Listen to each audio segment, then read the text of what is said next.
একটা মেয়ে যে কিনা ছেলে সেজে তার বাবার কথায় স্কুলে আসে এবং সেখানে এমন একজনকে খুঁজতে থাকে যার কাছে একটা ট্যাটু আছে এবং তাকে মেরে ফেলতে বলে তার বাবা। কিন্তু সে যাকে মারবে সেই হচ্ছে আসলে তার ভালোবাসার মানুষ, অর্থাৎ সে এখানে থাকতে থাকতে সেই ছেলেকে ভালোবেসে ফেলে। অবশেষে সে কি সেই ছেলেকে মারতে পারবে, নাকি তাদের ভালোবাসা টিকে থাকবে? তাহলে চলো কথা না বাড়িয়ে শুরু করি আজকের এই গল্প। গল্পের শুরুতেই আমরা লিকে দেখি যে কিনা স্কুলে আসে আর সেখানে টিচার সবাইকে তার সাথে পরিচয় করিয়ে দেয়। তখন লি ক্লাসরুমে ঢুকে এবং সেখানে একটা সিটে বসে পড়ে। তখন তার পাশের ছেলেটা কিছু খাচ্ছিল। তখন সে বলে যে তুমি এখানে যে খাচ্ছ আমি যদি টিচারকে কিছু বলে দেই। তখন সেই ছেলেটা বকবক করতে থাকে আর বলে যে তুমিও চাইলে আমার সাথে খেতে পারো। আর কিছু ছেলেদের সাথে তাকে পরিচয় করে দেয়। সামনে একটা ছেলেকে দেখিয়ে দেয় যে কিনা পড়াশোনায় খুবই ভালো এবং সে সবসময় টপ করে। তখন সেখানে টিচার চলে আসে আর তাকে ডাক দেয়। সেই সুযোগে সে সেখান থেকে চলে যায়। তারপর টিচার তাকে বলতে থাকে যে তুমি যে এখানে এসেছো তোমার বাবার কথায় দেখো, আবার তোমাকে আবার কেউ যদি চিনে যায় তাহলে তো সর্বনাশ হয়ে যাবে। তখন লি বলে আপনি চিন্তা করবেন না, আমি ট্রাই করব যে এখানে থাকার জন্য এবং কাউকে বুঝতে না দেওয়ার জন্য। তখন সে পানি খাচ্ছিল এবং একটু আগের একটা কথা মনে পড়ে। সে যখন ক্লাসরুম থেকে বের হচ্ছিল তখন তার একটা ছেলের সাথে ধাক্কা লেগে এবং সেখানে তাদের মাঝে কিস হয়ে যায়। এটা থেকে সে একটু ইতস্তত বোধ করছিল। তখন জেহি নামক ছেলেটা এবং সিউকে নিয়ে মজা করছিল, কারণ একটু আগে তাদের মধ্যে কিস হয়েছিল। এর সাথে র্যামও যোগ দেয় আর তাদের সাথে মজা করতে থাকে এবং তাদের টিস করতে থাকে। এটা দেখে লি বিরক্ত হয়ে সেখান থেকে চলে যায় আর বলছিল এরা কত বদমাইশ। তখন সিউ তাকে বলে তাদের সাথে একসাথে এক অ্যাপার্টমেন্টে থাকার জন্য। তখন সে বলে আচ্ছা। তখন তাদের সেই অ্যাপার্টমেন্টে দেখা যায়। তখন লি চাবি চাইলে সবাই একে অপরকে বলতে থাকে সে নিয়েছে, সে নিয়েছে, সে নিয়েছে। কিন্তু তখন সেখানে সিউ তাকে চাবি দেয়। তখন লি বলে যে তোমরা কিন্তু ওই বিষয়টা নিয়ে বেশি করছো। তখন তারা আবার টিজ করতে থাকে আর বলে যে তারা কিস করেছে। তখন তারা আবার টিজ করতে করতে সেখান থেকে চলে যায়। তারা যখন যাচ্ছিল তখন সিউন বলে যে আমার একটু কাজ আছে, আমি আসছি। সে যখন ঘরে ঢুকতে যায় তখন সে লিকে মেয়ে অবস্থায় দেখে ফেলে আর সে বুঝতে পারে যে সে একটা মেয়ে। তারপর তাকে সিঁড়ির ভেতরে দেখা যায়। সেখানে তার বাবা বলছিল যে সে যেন সেই ছেলেটাকে খুঁজে বের করে এবং তাকে মেরে ফেলে। তখন সে বলে আচ্ছা বাবা, যদি আমি তাকে না মারতে পারি তাহলে আমি বাসায় ফিরে আসবো না, আর সেখানে রেখে দেয়। আর উপর থেকে সব কিছুই শুনছিল হচ্ছে সিউ। তারপর লিকে ক্লাসরুমে দেখা যায়। সে বলছিল আমি সবার বাড়ি চেক করব, আর যার বাড়িতে সেই প্যান্ডেটটা পাবো আমি তাকে মেরে ফেলবো। তখন সেখানে সিইউ চলে আসে আর বলে যে তুমি কি আমার সাথে লাইভে যাবে? এটা শুনে আরেকজন বন্ধু মুখ থেকে পানি ফেলে দেয়। তারপর সেখানে র্যাম তাকে বলে যে তুমি যেহেতু এখন বাড়ি ছাড়া তাই আমাদের সাথে থাকতে পারো। তখন তাকে জিজ্ঞাসা করে তারা সবাই যে তোমার বাবা কি করে? তখন সে বলে আমার বাবা বিজনেস করে আর আমি তারপর সেইখানে সেটেল হয়ে যাব। তখন তারা বলে যে এতদিন আমাদের সাথে থাকতে পারো। তখন বেড শেয়ারের কথা আসলে কেউই রাজি হয় না। তখন সিও বলে যে আমি রাজি আছি। সেখান থেকে সবাই ঠিক হয়ে যায়। তারপর রাতের দৃশ্য দেখানো হয় যেখানে লি একটা ছুরি নিয়ে ঘুমিয়ে পড়ে। তখন সেখানে সিউ আসে আর সিউ তার গায়ে একটা কম্বল দিয়ে চলে যায়। সে ফার্স্টে ভেবেছিল যে তাকে হয়তোবা সে মারতে এসেছে, কিন্তু সে মূলত কম্বল দিতে এসেছিল। পরদিন সে যখন গোসলখানায় ছিল তখন সে ধরা পড়তে পড়তে একটুর জন্য বেঁচে যায়। পরদিন তারা চারজন এক জায়গায় বসেছিল।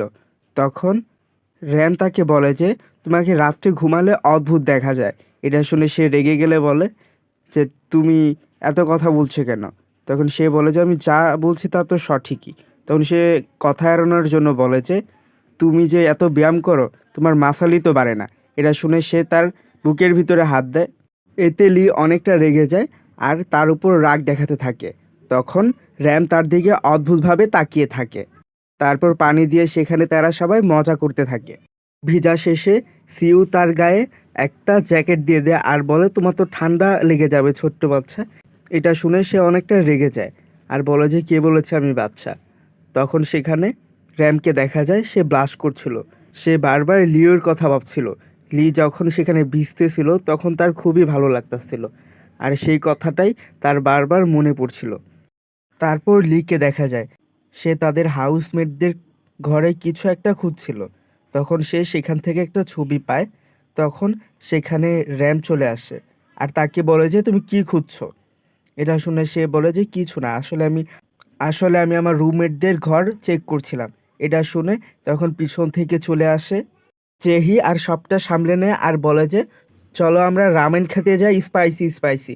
তখন সেখানে তারা রামেন খেতে যায়। তখন লিয়ের ঝাল লাগলে স্টিউ তাকে একটা পানির বোতল এনে দেয়, আসলে সেটার ভিতরে চা ছিল। তখন পানি খাওয়ার পর বুঝতে পারে যে এটা ঝাল। তখন স্টিউ বলে যে এটা কে করেছে। তখন জেহি বলে যে এটা আমি করেছি। তারপর লি মাতাল হয়ে যায় আর বারবার সিহুর উপর পড়তে থাকে। এটা দেখে আবার র্যাম জেলাস ফিল করে। তখন সিউ তাকে ঘরে দিয়ে আসে আর বলে যে এসি অন করবে কিনা। তখন সে বলে আচ্ছা এসি অন করে দাও। তখন সে সেখানে তাকে রেখে দেয়। তারপর জেহিকে টয়লেটে দেখা যায়। সে মনে মনে বলছিল যে আমি যে একজন মেয়ে দিন দিন ভুলেই যাচ্ছি। তারপর তাদের তিনজনকে দেখা যায় যারা কিনা বসেছিল। তখন তারা সিটের ভিতরে দেখে যে রক্ত লাগানো। এটা দেখে তারা অনেকটা ভয় পেয়ে যায়। বিশেষ করে সিউ তো বুঝতে পারে যে তার পিরিয়ড হয়েছে, তাই সে তাড়াতাড়ি একটা জ্যাকেট নিয়ে যায় আর তাকে কাভার করে দেয়। এইদিকে র্যাম আর জেহি আলাপ আলোচনা করছিল যে এটা কিভাবে হতে পারে। তখন জেহি বলে যে এটা মনে হয় তার জেনেটিক হরমোনের কারণে হচ্ছে। আমার বাবাও বলেছে যে যার 100% জেনেটিক হরমোন তার এরকম হতে পারে। এটা শুনে আমার বেশ হাসি পাচ্ছিল। এটার মানে হচ্ছে সে অর্ধেক নারী অর্ধেক পুরুষ। এটা ভেবে তারা দুজন বেশ অবাক হয়। সে যখন ছুটি নিয়ে বাসায় যাচ্ছিল তখন তাকে একজন টিচার ডাক দেয় আর বলে যে তুমি বাসায় যাচ্ছ, তুমি অসুস্থ তাই না, তোমার ব্যাগটা একটু চেক করি তো। তখন লিয়ের মনে পড়েছে সে আসলে তার ব্যাগের ভিতরে প্যাড রেখেছে, তাই সে অনেকটা ভয় পেয়ে যায়।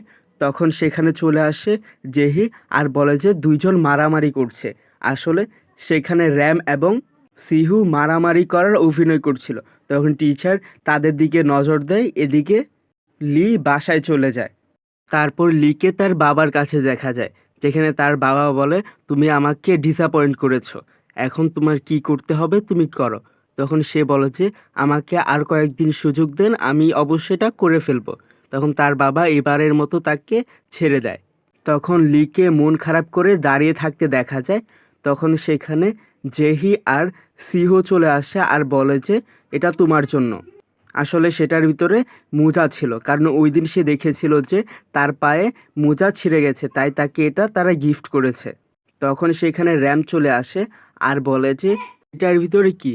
তখন লি দেখিয়ে দেয় এটার ভিতরে কি। তারপর সেখানে র্যাম এবং জেহিকে সাইকেল চালাতে দেখা যায়। তখন তখন জেহি সেখানে পড়ে গেলে তারা দুজন সেখানে চলে আসে আর তার শার্ট খুলতে গেলে তার জেহি বলে যে এটা একটা সিক্রেট, এটা বলা যাবে না। তখন লি মনে মনে বলে এর গায়ে কি সেই ট্যাটুটা আছে কি না, আমার এটা দেখতে হবে। তখন জেহি কার সাথে জানি ফোনে কথা বলছিল, সেখানে একজনকে বলছিল আমার শরীরের ভিতরের যেই জিনিসটা আছে সেটা সিক্রেট, সেটা আমি কাউকে বলতে চাইছি না। এর থেকে লি তার প্রতি আরও সন্দেহ পোষণ করে আর রাতের বেলা তার ঘরে চলে যায়। সেখানে সে দেখতে পায় যে তার বুকের ভিতরে কালো বড় একটা তিল। এটা দেখে সে হাসতে থাকে আর বলে এটাই তাহলে তোমার সিক্রেট। তখন জেহি উঠে পড়ে আর বলে উঠে গিয়েছে আর সেখানে সে লুকিয়ে পড়ে। তখন লি লুকিয়ে পড়ার পর জেহি তাকে দেখতে পায় না আর সেখান থেকে ঘুমিয়ে পড়ে আর লি পালিয়ে যায়। আজকের পার্ট এই পর্যন্তই, দেখা হবে পরের পার্টে। অ্যান্ড ভিডিওটি ভালো লাগলে চ্যানেলটি সাবস্ক্রাইব করুন অ্যান্ড ভিডিওতে একটা লাইক করে আমাদের পাশে থাকুন।